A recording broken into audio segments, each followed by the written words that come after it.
Ako ay nagagalak na ang diwang makabayan ay buhay na buhay, hindi lamang dito sa Mactan, hindi lamang sa Cebu, hindi lamang sa Visayas, kung hindi sa buong Pilipinas.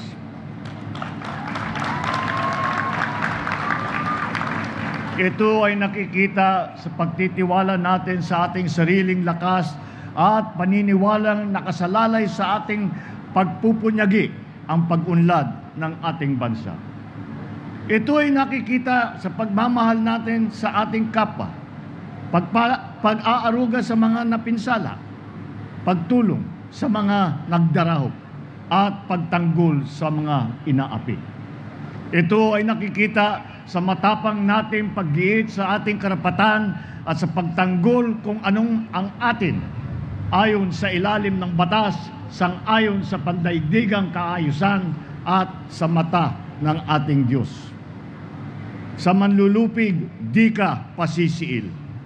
Bago pa man isinatiktik ang inawit ng linyang ito sa lupang hinirang, ito ay naisinabuhay na ng mga taga-Cebu.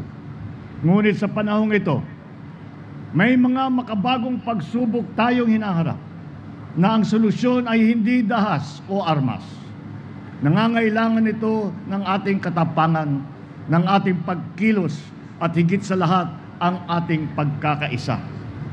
Ito ang kalasag natin laban sa kahirapan, ang paglaban sa ating mga sakit, sa ating gutom, sa kamangmangan, sa kawalang pag-unlad at kasalatan ng mga oportunidad na gumiginhawa ng buhay ng bawat Pilipino.